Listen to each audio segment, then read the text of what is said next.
네, 안녕하세요. 치열한 전업생활입니다. 잘 계셨나요? 오늘은 할 얘기가 많으니 바로 본론으로 좀 들어가 보도록 하겠습니다. 금요일 잭슨홀 미팅이 있었습니다. 주식을 하는 사람에게는 우리나라 대통령 이외에도 두 명의 대통령이 있으니 한 명은 바이든 대통령일 것이고 또 다른 한 명은 경제 대통령 파월이죠. 마지막 7월 FOMC 이후로 우리나라 증시가 단기 약세장을 시작했기에 그만큼 그가 우리 주식시장에 미치는 영향이 지대하다라는 것을 몸소 한 달간 느끼셨으리라 생각합니다. 페드 의결권이 있었던 많은 위원들이 잭슨홀 미팅 전부터 테이퍼링 조기 실행에 대한 필요성을 제기했기에 우리나라 증시가 그토록 약세를 면치 못했을 수도 있어요.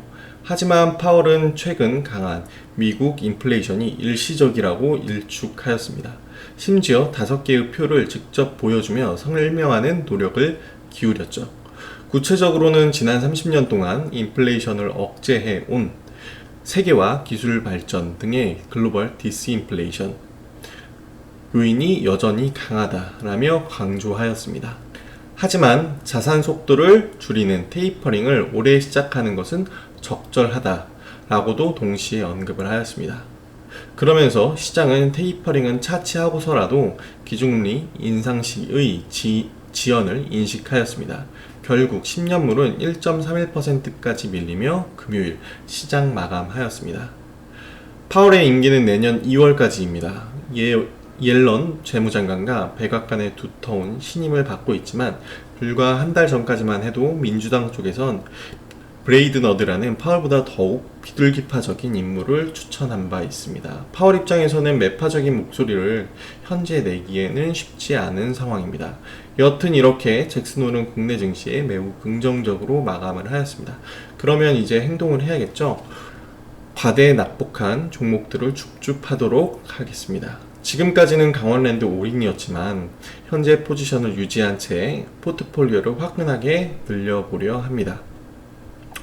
해당 종목들은 제목에서 일고한 금호석유 LG화학, 현대산업개발, 한국금융지주 SK하이닉스입니다. 대부분들이 화학주를 비롯한 소재주입니다. 금호석유 먼저 말해보겠습니다. 금호석유는 합성고무와 합성수지를 만드는 회사입니다. 전방산업은 건축, 건설, 자동차, 가전, 조선이라고 할 수 있습니다. 현재 글로벌 증시를 이끌고 있는 가장 큰 원동력은 무엇일까요? 서방국가, 특히 미국과 유럽들의 고용난으로 가계, 가처분 소득이 경기 침체 이후로 급속하게 늘어나고 있다는 점, 높아진 가처분 소득은 주택과 자동차 소유의 욕망과 필연으로 연결되게끔 되어 있습니다. 특히 고가 주택을 중심으로 말이죠. 금호석유는 충분히 수혜를 누릴 수 있는 위치입니다. 전방이 건축, 건설인 페놀 사업부가 전체 영업이익의 44%, 전방이 자동차, 타이어, 가전인 합성수지와 범용고무 사업부가 전체 영업이익의 23%입니다. 그런데 주가는 왜 이런가요? 바로 전체 영업이익의 28%를 차지하는 MB 라텍스라는 애 때문입니다. 이전까지는 금호석유 내에 효자산업이 아니었어요. 하지만 코로나 이후 위상이 완전히 바뀌어서 이제는 전체 영업이익에서 큰 부분을 차지하고 있습니다. 이제 델타 변이를 정점으로 인식한 증시가 금호석유를 가만히 놔두지 않습니다. 차익 실현이 강하게 들어간 거죠. 하지만 지금 가격은 충분히 우려가 녹아져 있다라는 판단입니다. 최근 들어오는 기관수급 모두 델타 변이로 인한 피크아웃을 고려해도 국내뿐 아닌 글로벌 부동산, 자동차, 내구재의 강한 수요가 주가의 바닥권을 형성하고 있다라는 인식이 있는 듯합니다. 다룰 종목이 많으니 빠르게 넘어가도록 할게요. 저는 가끔 유튜브에서 이런 주제에 대해서 보곤 합니다. 이번 상승장은 주도주가 없다. 전체 수익률 측면에서는 맞는 이야기라고도 생각하지만 개인적으로는 틀린 얘기라고 생각합니다. 주도주가 왜 없죠? 2차전지라는 매우 명확한 향후 20년 동안 확실히 성장할 수 있는 전기차라는 카테고리가 있는데 말이죠. 압도적인 주도주라고 개인적으로 생각합니다. 에코프로비엔 밸류가 무서워서 못 살 뿐이죠. 여튼 꽝 대신 닭입니다. LG화학은 7월 CEO 기자간담회를 통해 향후 전지 소재의 공격적인 증설을 발표했습니다. LG 에너지 솔루션의 물적 분할 이후 상장을 고려하더라도 자체 투자 매력을 높일 수 있는 요소겠죠. 최근 GM 추가 리콜 관련 대규모 충당금 이슈가 있으나 이는 2차 전지 초기 시장을 적극적으로 개척한 선두주자들에게 의뢰에 따라오는 파고일 뿐이라고 생각합니다. 물론 리콜 대상 배터리 생산 공장이 모두 각기 다르다는 게 매우 깨림직하긴 합니다. 이전 ESS 그리고 GM 지난번 리콜까지만 하더라도 시장에선 차분했지만 이번 리콜로 인해 더 이상은 못 믿겠다라는 인식이 퍼져 있는 것 같아요. 하지만 시장에서 우려하는 바처럼 LG화학과 고객사, 예로 들자면 GM이겠죠. 사이가 틀어질 일은 없다라고 생각을 합니다. 북미 신자유무역협정으로 미국은 자국 내에 생산되는 한국산 배터리 셀 회사를 원하고 있어요. SK이노베이션이 이미 고객사를 확보한 상태이고 SDI는 지금까지는 너무나 보수적인 투자 형태를 보이고 있습니다. 그런데 전기차 수요는 지금도 생각보다 매우 강하고 당장 셀을 만들 수 있는 회사는 LG화학밖에 없다라는 생각입니다. 우려가 많지만 그래도 저는 조금이라도 이 가격에 사고 싶어요. 이런 이벤트가 없다면 이런 좋은 기업을 현재 주가에서 만나볼 기회가 없다라는 우려 때문입니다.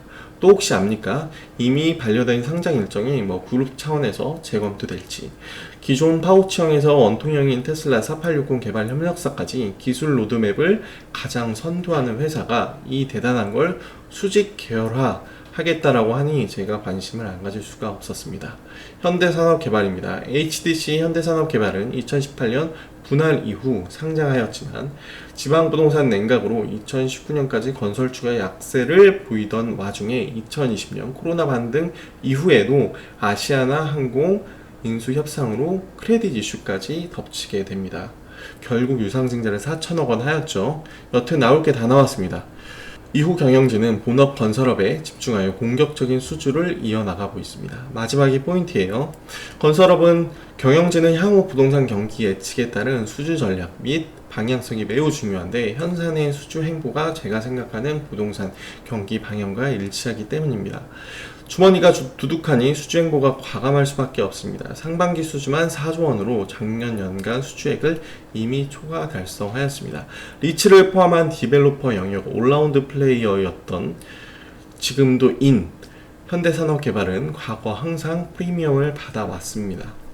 그런데 M&A 이슈, 유상증자, 광주 사태 등의 각종 사건 사고로 언젠가부터 업계 밸류 할인을 받는 처지가 되었어요. 매력적인 주가 상황이라 생각합니다. 또한 대선을 앞두고 있는 지금 주요 대권 주자들의 부동산 공약과 지지율 추이 등을 건설사 주가 상관관계와 생각해 보시는 것도 재밌을 듯 합니다. 한국금융지주입니다. 한국금융지주는 위에 나열한 종목들과는 조금 다르게 단순히 싸다라는 매력 포인트를 가지고 있습니다. 증권사 근무 시에 항상 느낀 건 한국투자증권은 정말 단단한 증권회사라는 생각이 제 뇌릿속에 남아 있습니다. IB, 리테일, 트레이딩, 부동산 PF, 각종 발행 업무 등 모든 영역에서 항상 최상위권이에요. 몇 년 전 저축은행 캐피탈까지 진출하여 이미 해당 시장 확고한 시장 지휘력까지 생겼습니다. 최근에 핫했던 카뱅의 상장은 오히려 수급에 독이 되었죠. 카뱅 사겠다고 한토 차익 실은 움직임이 있었으니까요. 카뱅 관련 일회성 지분법 이익을 제외하더라도 올해 퍼 5배에 불과합니다. 채권금리 상승으로 증권사 채권 운용 이익 감소를 우려해 매매를 꺼려하는 메커니즘은 한국 금융지주에는 통하지 않을 가능성이 있습니다. SK하이닉스입니다. 이미 반도체 주가를 한번 틀렸기 때문에 살짝 쭈그리 느낌으로 마지막으로 말씀드리고 있어요. 지난번 삼성전자 영상에서 삼성전자의 향후 반도체 매출 극대화 전략 가능성을 말씀드린 바 있습니다. 그로 인한 가장 큰 피해자는 아무래도 자국 내에서 같은 D램을 판매하고 있는 SK하이닉스이겠죠. 그런데 떨어져도 너무 떨어졌습니다. 왜냐면 아직 D램 사이클은 시작도 하지 않았거든요. 시작도 하지 않았다라는 게 포인트입니다. 가격 상승을 하지 않은 채 주가는 과점화 시장에 밸류까지 받아 상승했다라는 것이죠. 처음으로 돌아가서 매매하신다라고 생각하면 편합니다. 디램은 커머디티 성격이 강한 제품으로 카테고리를 확장한 지 오래입니다. 이미 중국에서는 사우디아라비아 원유보다 한국산 반도체를 수입하는 금액이 훨씬 많은 상황입니다. 지난주엔 디램 현물 가격 하락 외에 긍정적인 뉴스도 들렸죠. 글로벌 낸드 3위 업체인 미국 웨스턴 디지털이 2위 업체 키옥시아를 인수한다라는 인수설인데요. 이미 기진출한 사업자에게 산업 과점화는 항상 경쟁 환경 완화라는 유리한 측면으로 다가오게끔 되어 있습니다. DDR5가 최초로 적용되는 인텔 서버 신제품 CPU인 사파이어 래피즈가 올해 하반기가 아닌 내년 상반기로 출시가 지연되면서 메모리 반도체 주가 하락을 견인한 점도 있지만, 이는 에너지를 축적할 시간을 벌어주는 기회이며 저가 매수 기회라 생각합니다. 지금까지 언급한 어떤 종목들도 여러분들께 해당 종목의 통찰력을 전달하지 못할 것이라는 판단입니다. 기본적으로 여러분들이 어느 정도 각종 산업에 대한 기본적인 지식이 있다라는 가정 아래 조금 러프하게 말씀을 드리다 보니 이야기가 어려울 수 있습니다. 하지만 이 중 이끌리는 종목이 있다면 남은 주말 편히 쉬시기보다는 적극적으로 공부하실 필요도 있다라고도 생각합니다. 여튼 저는 증시 아이디어를 전달하는 위치에서 일단 머물겠습니다. 위에 나열한 종목들 외에 과대 낙폭 종목 중에 좋은 종목들이 정말 많더라고요. 여러분들이 끊임없이 탐구하셔서 꼭 좋은 수익률 거두시길 기원합니다.